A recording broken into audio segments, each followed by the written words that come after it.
From the heart of Dubai, where tomorrow is being built today, to the world. Welcome to the CTO Show with Mehmet. Here, we redefine technology and reimagine possibilities. With Mehmet, delve into the riveting realms of AI, cybersecurity, and digital technology. Experience the thrilling highs and lows of startups. Immerse yourself in the spirit of entrepreneurship and witness the future of business innovation being written in real time. Now, without further ado, let's tune in and explore the future. Hello and welcome back to a new episode of the CTO Show with Mehmet. Today, I'm very pleased to have with me from the Bay Area, Raju. The way I love to introduce my guests is I give it to them because I believe no one can introduce someone better than themselves. So the floor is yours. Sounds good. Nice to be on the show, and thanks for having me, Mehmet. My name is Raju Malhotra. I am Chief Product and Technology Officer at PAR. You may not have heard of PAR Technology. We're a publicly listed company on New York Stock Exchange, and we provide hardware and software solutions for multi-unit restaurants and convenience stores.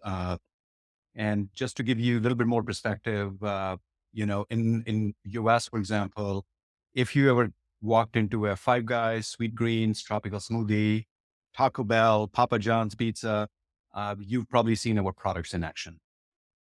Nice. Raju, I know like you have a very also long experience with different tech companies. And one of the things that I always get curious about is what brought you first to tech, and how was the journey? And I know like you've worked with like some big names also as well. So if you can tell us a little bit about that. Yeah. So, excuse me, I have always been interested in problem solving, analytical skills, and just also I'm youngest in my family, so I have a history of being other kind of engineers in my family ahead of me. So I think that clearly influenced. I have had a opportunity to work with a number of startups as well as some large companies. I worked at Microsoft for 12 years. And I worked in different product roles, engineering roles, and really kind of, learned how to develop product development, really think about product development in a more disciplined way. I worked at Salesforce and I worked at some smaller companies, VC and private equity funded. And after Salesforce, where I was running the marketing cloud business as SVP and GM for one of the growing areas of Salesforce team, I joined a CDC company based in Bay Area called Punch. And Punch is a B2B SaaS company really focused on the industry vertical of restaurants and convenience stores to provide them loyalty software as a service solution, and very innovative, one of the kind of, highly traction, companies.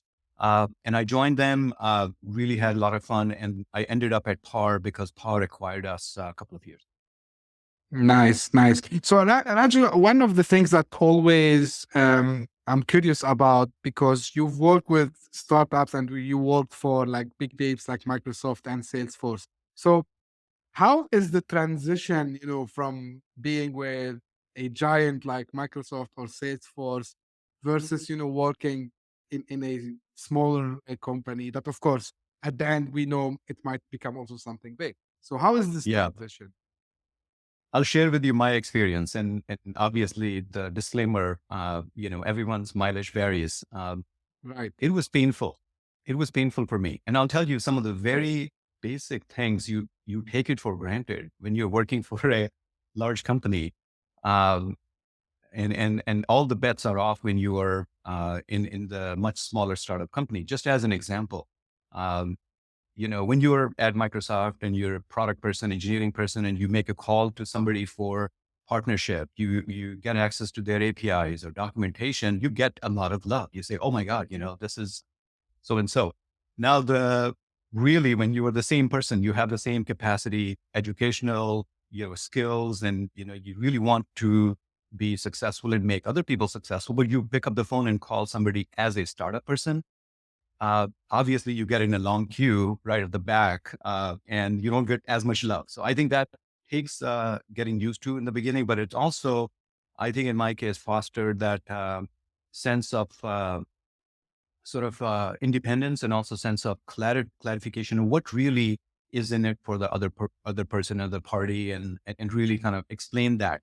As a big company, you can get by without explaining the value prop for the other party, because they assume it, they know it.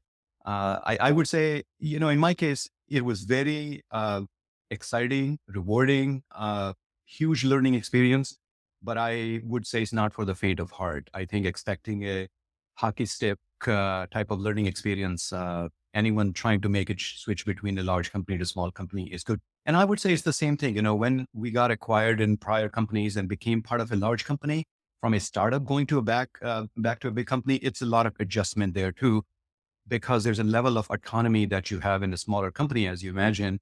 You sort of, have to get adjusted to quote unquote collaboration part of it, which requires working with a lot of people with better scale. There's a lot of advantage, but it requires a lot more process.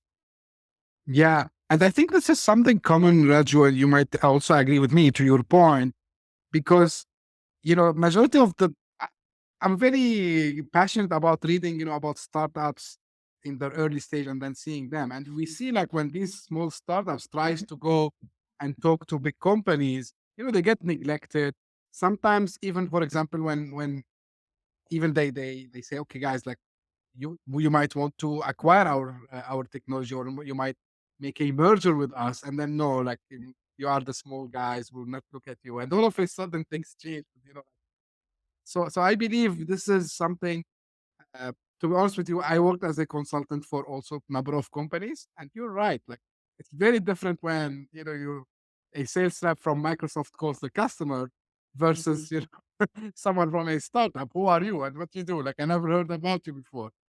Yeah. So yeah, like I lived this also as well, and exactly I know what you mean. So now coming to part a little bit, and like you came from the acquisition of Punch, but what I'm interested to know, because every technology is trying to solve a problem, and the problems are like kind of collection of challenges. So what are the most pressing technological challenges for the sector that you serve, which is mainly restaurants today?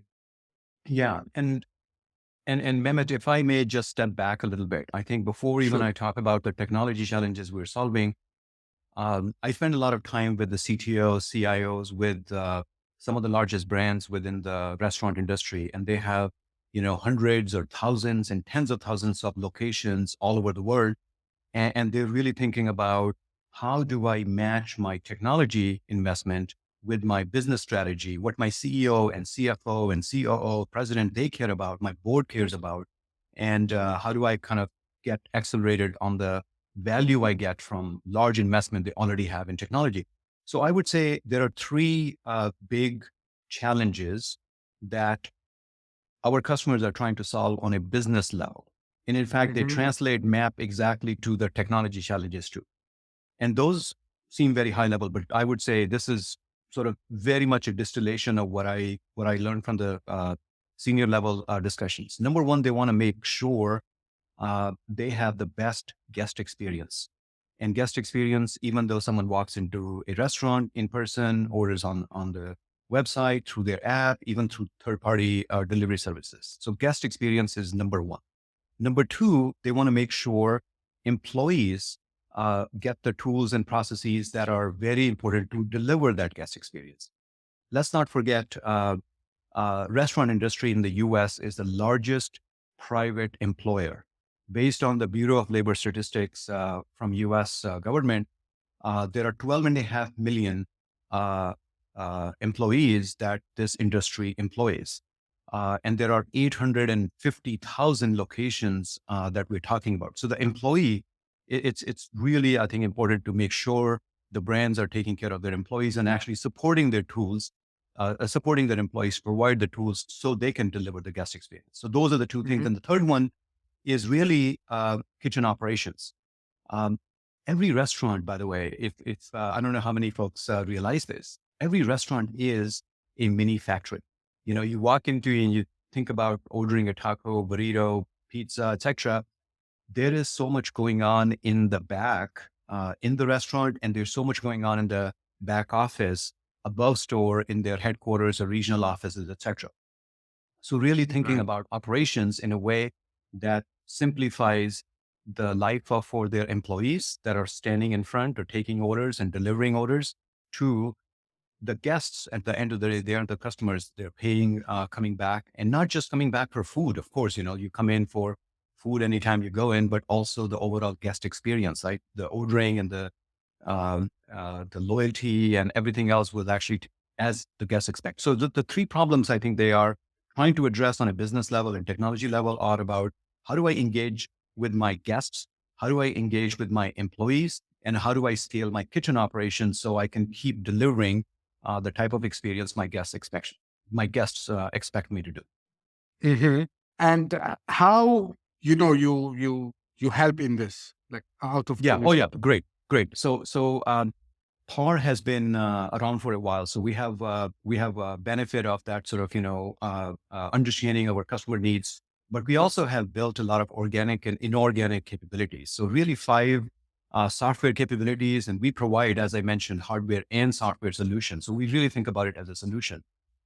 We provide the multi-unit restaurants a point of sale system, payment system, digital ordering system, loyalty system, and a back office ERP system. But the way we think about this is not just, we're providing you these five things and you buy the hardware and you kind of checkbox, check, whatever you like. We really think about it as a platform approach. We have a unified commerce approach where uh, you can actually buy the point of sale system from us. That would work very well if you have a different loyalty system, different ordering system, different payment system. We really sort of work within the fabric of the restaurants we are serving, and these are enterprise restaurants. So our software, so we are a B2B enterprise SaaS company. So those are the software solutions we provide. Think of this as a um, industry specific, restaurant specific, or convenience store specific cloud based solution that actually helps restaurants scale as they add more locations. They go into different geographies. So we're really a SaaS company that provides what our restaurant customers need. Okay, and just out of curiosity, how that Raju would complement or integrate with, what we call it, cloud kitchen, and like the Uber Eats and the other providers. But is Yeah, there something that integrate with that? it does. It definitely does. So think of those as delivery service providers that really deliver the the restaurant, the brand, the food that they prepare all the way to the guests. So the guest could start in a couple of ways. They could actually start with a Uber Eats or DoorDash or Grubhub as a third-party delivery service and order from the restaurant. And we integrate with them and we actually help the restaurants deliver through them. They could also start with the restaurant's own website or their app. And sometimes you can pick that the delivery is, to your home or to your office, and someone like Uber Eats may be delivering it or DoorDash may be delivering it.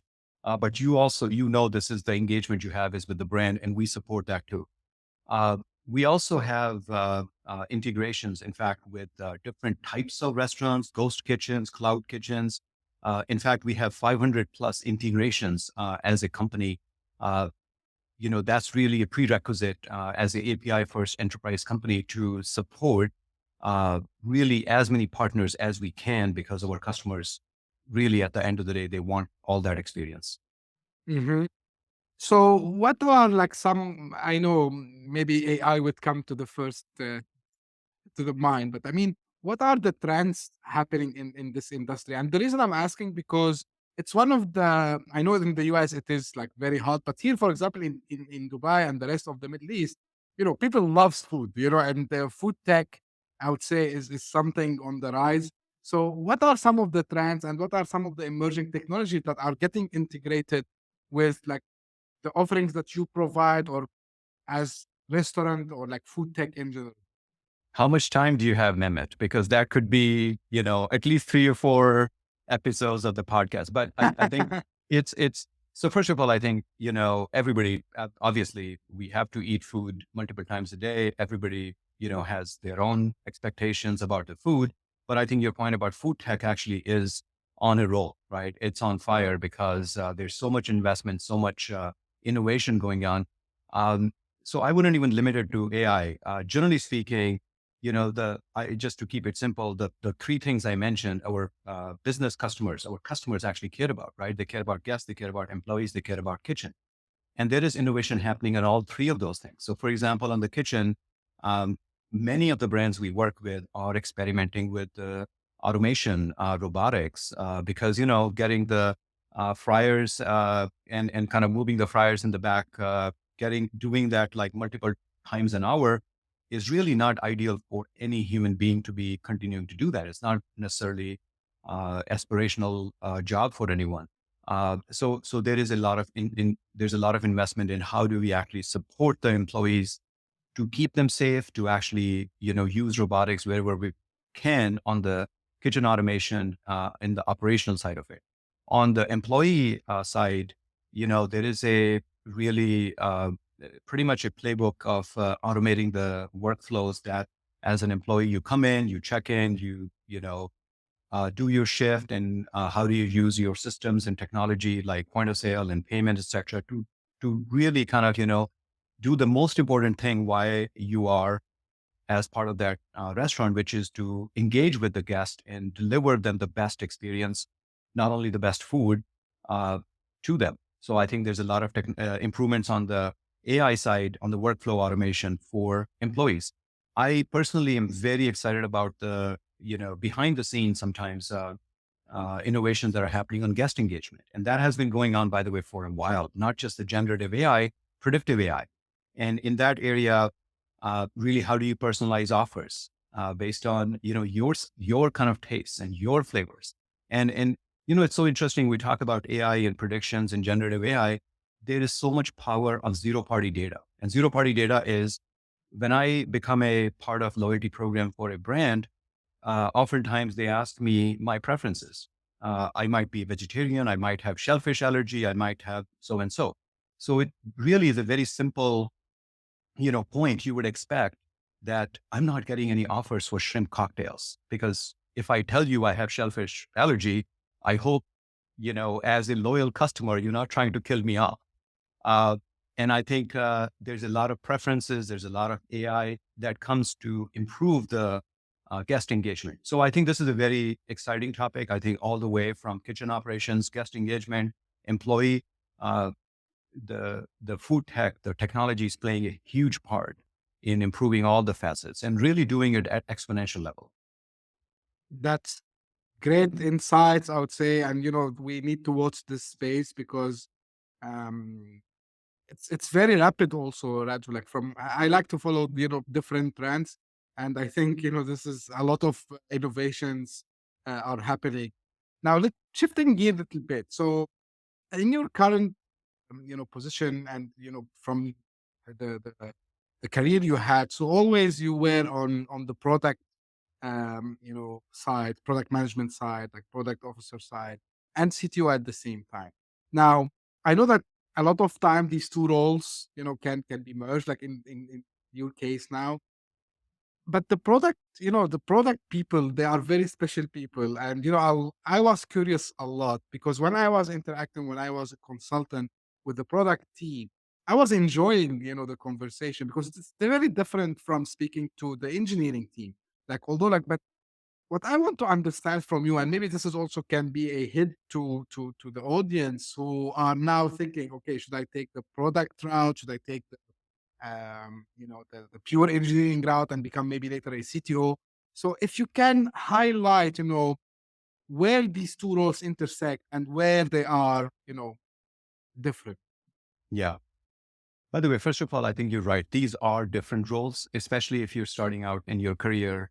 And there are different skill sets that are needed for product roles, really thinking about why should we build something? What is it that we should build in a greater level of detail? And then the engineering is really, how should I build it? When should I, release it? There's a lot about, the skill set is also different. Mindset is different. And to be honest with you, I've gone through both of those roles in my career. I started out as a software engineer. I graduated with computer engineering degree.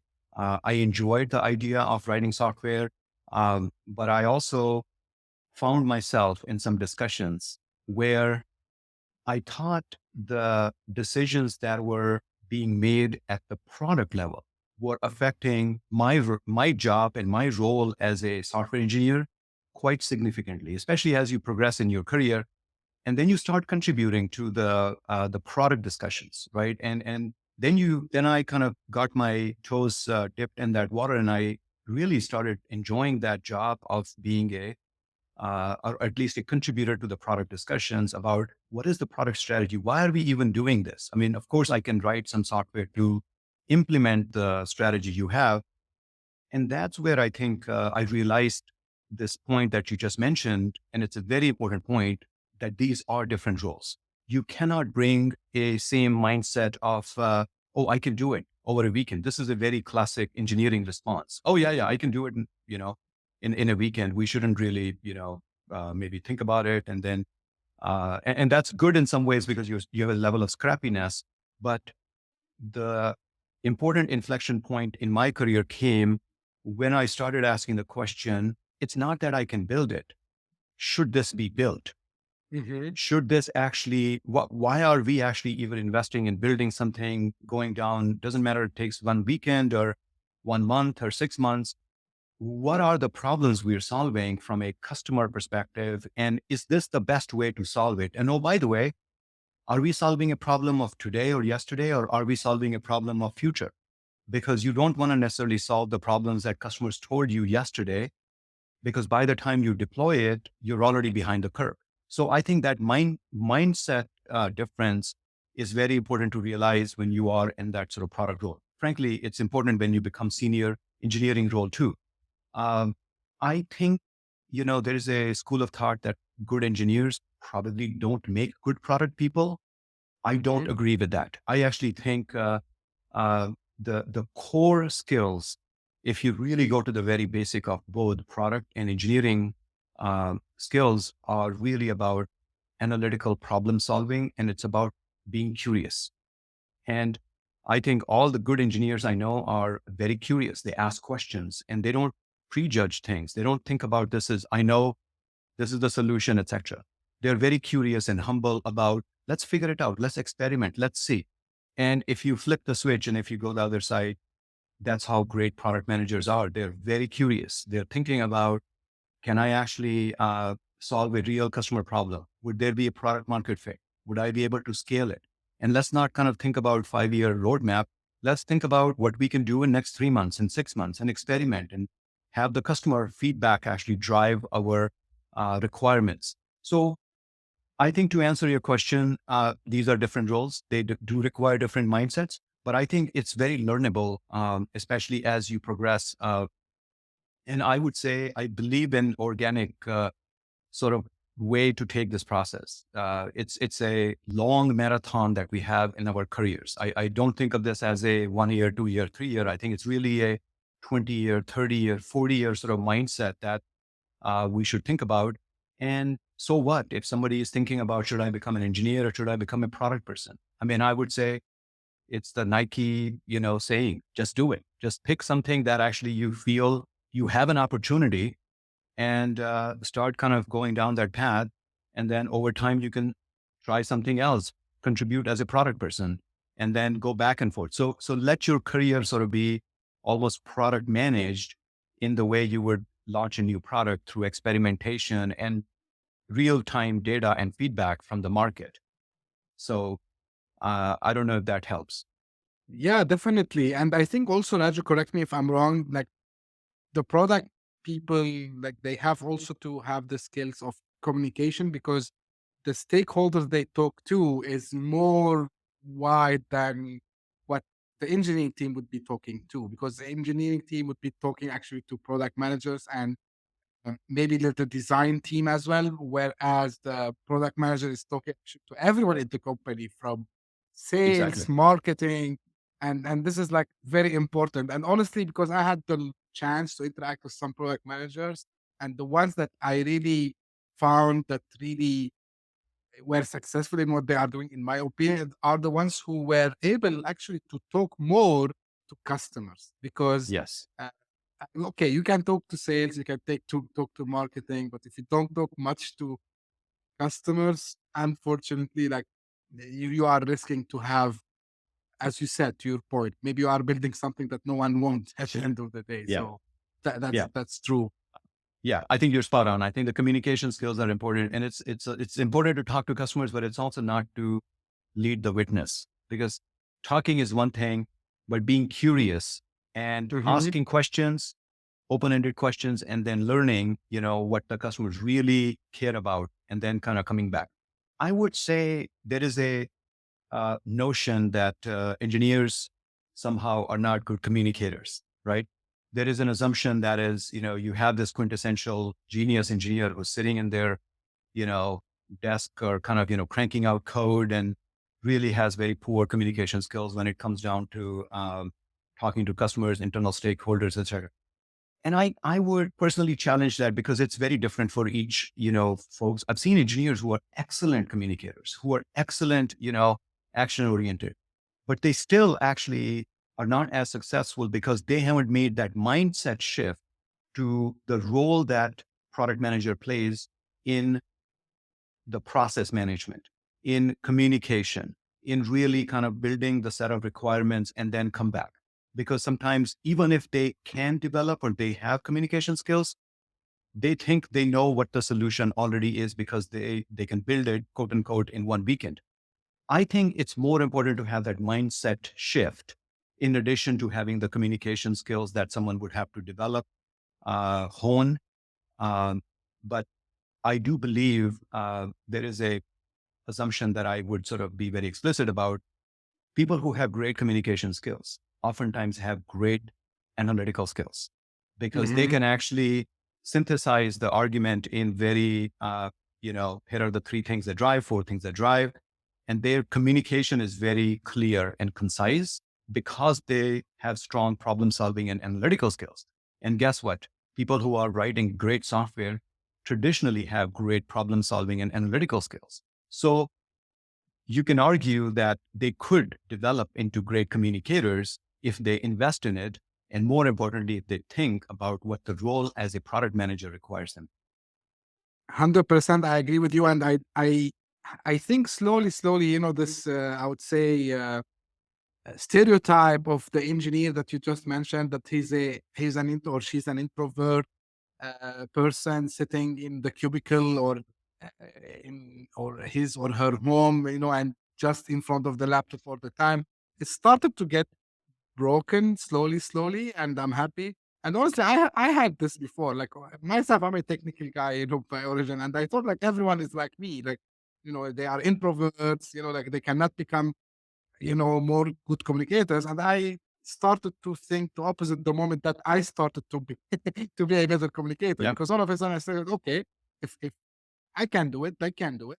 And I had Yep. very good conversations, with software engineers who actually understand, for my surprise, although they don't interact with the customers directly, but they understand actually, what the customer pain is. And said, oh, wow, like these guys, they know what they are doing. It's not like just writing code and making like beautiful integration. They really do, know I would say, even from business perspective, which is very important, how this feature, for example, is solving a problem for the customer, not technically, but business perspective. So you to your point, 100%, and I experienced this myself. Now, you mentioned something, Raju, when we were talking at the beginning about the challenges and about the APIs and all this. So, how is the landscape of APIs actually is changing? How are you seeing this? And like, are we seeing more? I mean, the API became kind of a standard, but um, sometimes I'm seeing some big companies, they are closing their APIs. They are being more cautious in letting other companies or even individuals to build on top? And while we see some other companies, they say, hey, like, be our guest, use our API, pay the fee, and use it all. What you are seeing, because you are in the heart of the Bay Area and you know all the tech companies around you. So what you can tell us about that? So I think the first and foremost, I think it comes back to if you're a software company, what is your strategy? Are you actually oftentimes, and I don't want to say in every single case, this is a solution. I can speak from our perspective. Our strategy is very much to scale the ecosystem that our customers require our solutions to work in. And by default, that means we have to have an open API approach.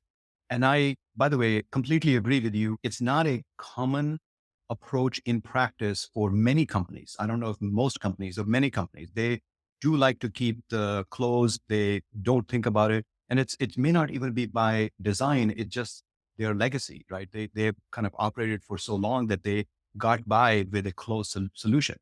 We don't think about it that way. We think about it as, a very developer friendly ecosystem where it really starts out with well documented, accessible, open APIs that are available publicly, on dev portal. So in our case, by the way, you can just search for the Power Dev Portal, Punch Dev Portal. There's one page. You don't need to even authenticate yourself to read about our platform, read out our documentation, read anything that you want about endpoints, their features, etc.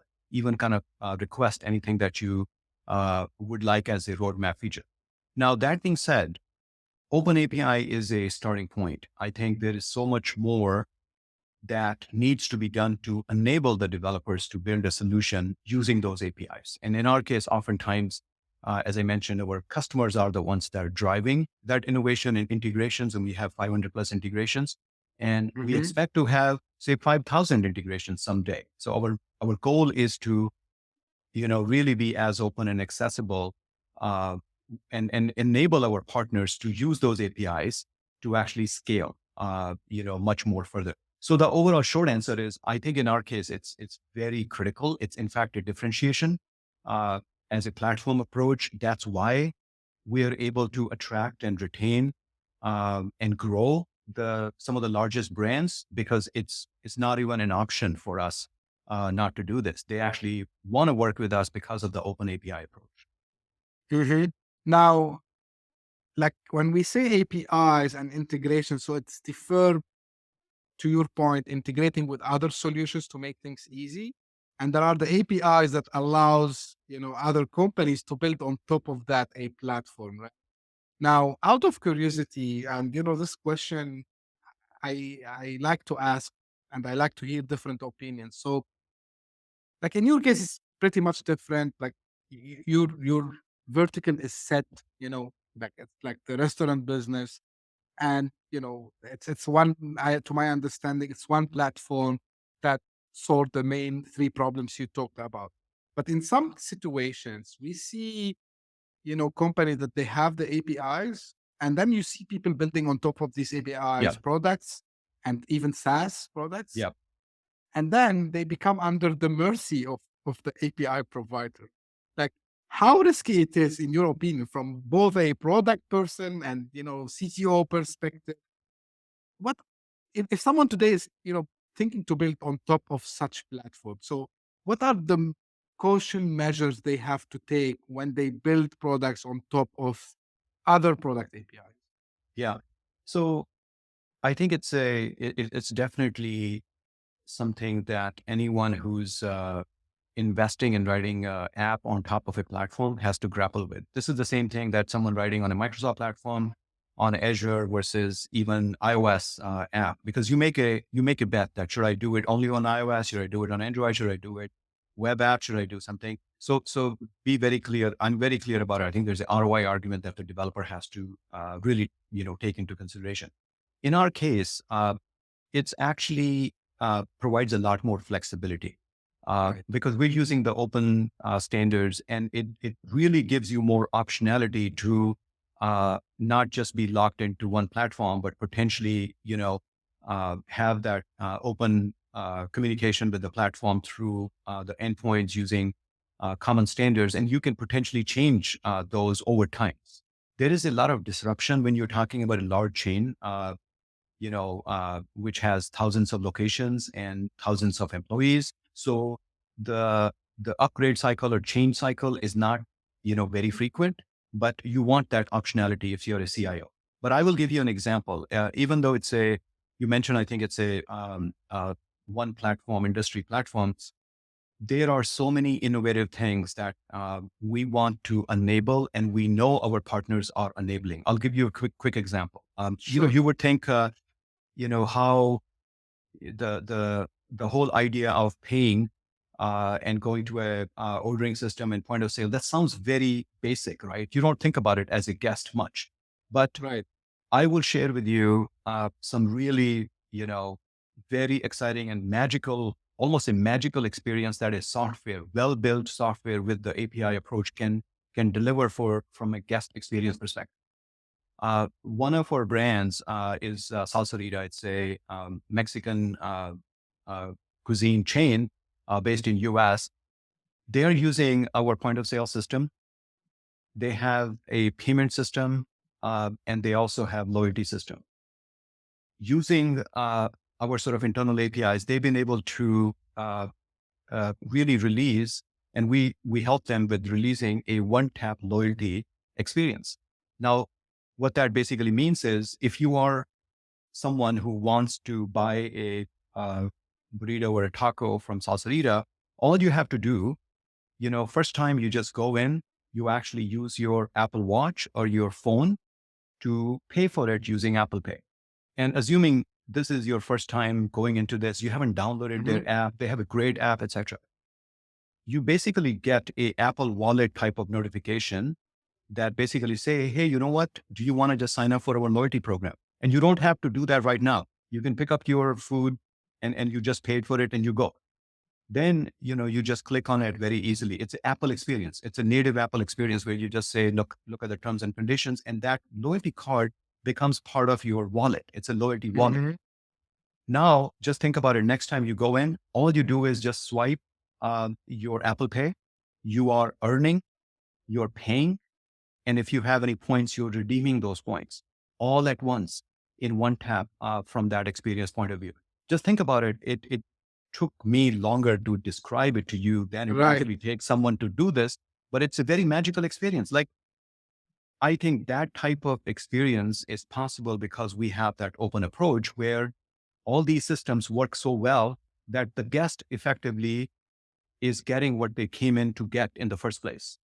I want that taco because I love the salsarita, taco, and I don't have to think twice about it because I came in, I got that, and I'm out. And oh, by the way, I am getting rewarded for what my purchase was because that's where, it's an important sort of, from a guest perspective. But think about it from Salsarita's CEO perspective.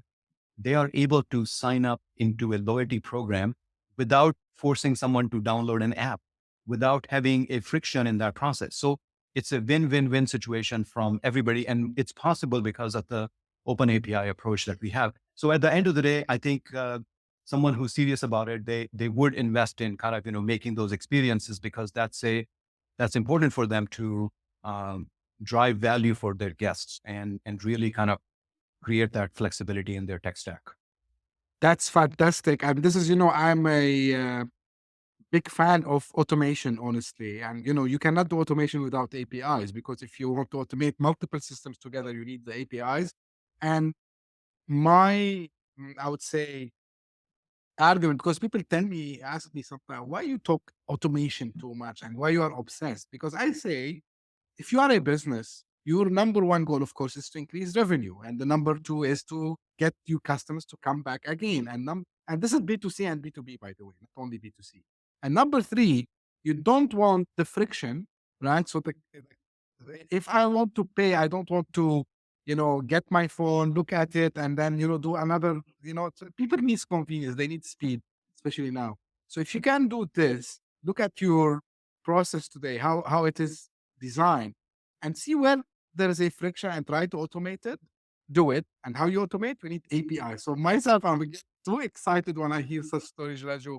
And thank you for sharing this. This is another, yeah, like, sometimes I have myself to go explain to people basics. And, like the basics, for example, to your point, it's not loyalty maybe, but for example, customer feedback.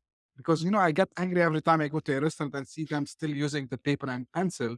I say, guys, you can just have a Google form and then automate it and do some automation, send emails. And this is possible, with many tools today. So think big, like, but you have to start from somewhere. And I love these stories, Raju. As we are coming to a little bit to the end, this is something maybe I ask all the time, especially from someone who's very experienced and with long, you work with different companies yourself. And you work also with different tech platforms and different companies, small startups, scale ups, and full fledged big companies. So, if you want to give an advice to someone who is on the verge to become an entrepreneur and want to start today, what are the main, I would say, lessons that you have learned you would share? Of course, like I know you have a lot of lessons, but I mean the most important thing they should care about when starting, especially if, of course, we have to talk about the CTO show. So, assuming they are technical founders. So, or even if it's a founder and looking for his counterpart with him. So, what they should be looking for, what should be taking care about? On a very high level, I think the basic is about the team chemistry. It's so important in any of that situation where someone is jumping in. So having the co-founders that are, maybe they're all technical co-founders, I think that's great. But as long as I think their chemistry is very good, you can just, spend 24 hours a day for, 7 days a week for months in advance. I think that type of, requires camaraderie. I think the second thing is about product market fit. It is something everybody realizes. I think anyone jumping into this, but the what I've seen is if you have the right product market fit, if you're really tapping into a need that customers deeply care about, and you've proven that through your some type of evidence gathering and some type of real, not just feedback that someone says, but really, they would pay for it. That product market fit forgives all the sins in UI, all the sins in even automation, all the sins in, lack of reporting, lack of data. There's so many, because anytime you're going, there are 100 reasons why it is going to fail. You have to find the one reason why it actually will succeed. And people will say, okay, I'm going to bet on you because of that thing, because that is a problem that you're solving. I need that problem to be solved. And I'm hoping, if not the other 99 problems, but maybe most of those 99 problems you will solve over time, right? I think that product market fit is very important. And I think finally, the whole kind of idea of constant iteration and the customer feedback and just every single day learning. I think that's the critical thing. Obviously, part of this is to have the right skills. I think picking in this sort of modern age, having the right AI platform, the right, cloud hosting, and the utilizing the AI assistants, etc. I think that is key part of it. But that's really the how to build and how to test and how to scale methodology. There's a lot that goes into it. But I think when you have the right team, when you have the product market fit, and when you have the mentality of medium to long term kind of, investment of your time, that is not a overnight success. Nothing in life is overnight success, right?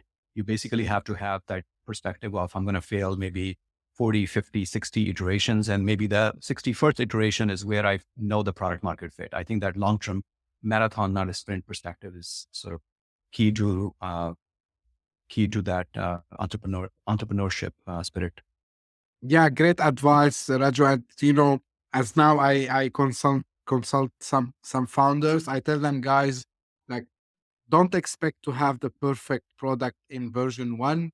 Um, and actually, you would not have ever a perfect product because you're gonna keep iterate. It's not like something, okay, you develop once, and they come to me and they say, hey, we've got like this offer, because sometimes they don't have a technical co-founder, so we're gonna hire a company that they're gonna build the MVP for us, and they are charging us this amount of money, and saying, you don't have to do this. You don't have to spend that money. Just solve the problem and see actually if the customers will accept this. And to your point, um, this is where they need to figure out who are the early adopters, who are the customers who would accept, you know, you don't have to have the perfect product in version 1, but at least, it's working. They need something that works. And then you can start to, iterate, as you said, you get the feedback. Okay, we need to add this, to the UI here. We need to add this button. The sign up form should be in a different way. Maybe we can enhance, the colors a little bit. We can add the dark mode, like late. It's nothing you need to ship it in version 1. So yeah. Raju, like, where can people find more about you and your company? I think LinkedIn would be a good source. So I would just say, I think maybe search on the LinkedIn. Obviously we have a website, we have different sort of, channels of communication, but really I would say LinkedIn and the website. Those would be the partech.com is our website, and the LinkedIn, you can search for it. I think that in this day and age, I think those are usually the top 2 areas. If someone has to, someone struggles with that, definitely reach out to me. I'm happy to help. Don't worry, I'm gonna put the links in the show notes, so let's assure everyone you will find that. Raju, I have a final, and it's not a tricky question by any mean, by the way, but is there anything that you wished we had discussed, or maybe a question that you wished I had asked you? And feel free to answer it also. You said it's not a tricky question, but that's a very big question. I think this is a great conversation to be, I think it's the conversation relevant to the CTO audience that you have. I think we covered what I was, hoping to cover. So I really don't have a tricky answer to your non-tricky question. I think you covered, you did a good job of covering, I think all the key things that I had. I didn't come in with a specific agenda, to be honest with you. I think this was a good conversation. And I don't think there is anything that I thought was missing. Thank you very much, Raju. And like the audience knows that also I make it as much as possible a casual conversation, but of course meaningful one, where we try together, like you and me, to enlighten as much as we can fellow entrepreneurs, tech people, even like tech executives, CIOs, CTOs, on the latest trends and what's happening, and sharing experience. So thank you very much for sharing your insights today, Raju. I really appreciate the time you took for having this conversation with me. And this is how I end my episodes. So the guys knows by now, keep the feedback coming. I love to read feedbacks. I love to, hear what you like, what you didn't like. Also, I'm not saying a lot of didn't like, but I wish to, because, I believe in constructive feedback. And if there's something you think I can enhance, I would love to hear that. And thank you for, being loyal, and, the audience is growing day by day. I really appreciate that. Thank you very much. And as usual, this is a daily show, so we're going to meet up very soon. Thank you very much. Bye-bye. Thank you, Mehmet. See you. Hit that subscribe button, share the show with your tech-savvy friends and fellow entrepreneurs, and leave us a review on your favorite podcast app. Your support means the world to us.